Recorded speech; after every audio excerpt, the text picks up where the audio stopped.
In this video, we're going to talk about positioning. So I am right here directly in front of the GTS, the sled, and then I've drawn in the sand two lines. One's directly behind, kind of following his top line down, and then another one over here. So we're going to talk about first ideal position. And our ideal position is that you're in that lane, hugging the center line. So she's going to walk up there, and then she's going to rope it. So she's there we go. And then while she stays right there, we're going to talk about how far back from the sled you have to be. Maybe I should have done this in the other angle. So you can see that his nose is about 2-3 feet from the tail of the calf. You want to be at least that close, especially when you're learning to rope. And then you can work on the distance back as your loop gets stronger. So next she's going to do it, and then we're going to show what it would look like if you were to walk up and you're really close to the center line.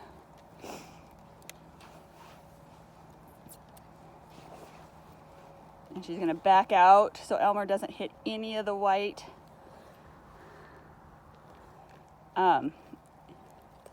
So this is something that you can work on with the lines first, and then you can work on without the lines, so that your horse is always finding the same spot, because the whole idea behind it is the fact that you always want to create the same spot. So for beginners ropers, you're learning what that feels like. As you get more advanced, or you're working with a young horse, you want to make sure that no matter where the calf is going, your horse is always finding the same spot. So you always have the same look at the calf. So now she's going to walk him up there, kind of right on top of that center line. So you can see where she's at. Her eyes have a direct line of sight to that calf, and that's what we want, especially as young ropers. We have to be able to see the calf to rope it. So that's the main thing. So that's kind of like the ideal position. And then the other thing you notice that this horse automatically does is he walks to that spot and stops. So if you were to, JC, do the same thing and then kind of trot him up there. So walk him back around in a circle, and you guys will watch that you can walk over the lines, that's fine. Trot him in a big circle. So she's going to trot him in a big circle, trot, lope. And then she's going to swing in a rope, and she's going to be coming straight up and going to be finding that same spot. There you go. And if you guys noticed, that horse automatically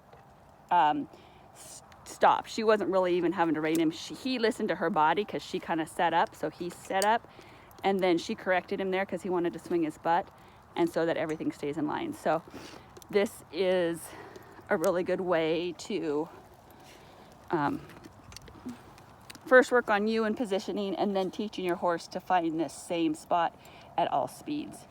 I guess the thing to talk about next would be what happens when your horse doesn't automatically do that. What I would do is to be using my body and having to find less cues. So I'm trotting, first do it a walk, and then a trot, then a lope. And then as I get up there, you should be listening to your horse should be able to listen to your body, and the fact that if I'm forward in my saddle, he's going. If I sit up in my saddle, he's maintaining. And if I sit back, he's stopping. So your horse has to have those 3 cues, probably even before they need to do this drill. You can work on those cues on this drill, but you can work on them off of the thing. So that is a way to work on where your horse needs to be. And then the lines in the sand you can draw at home or in the dirt, so that you have a visual of where you're at.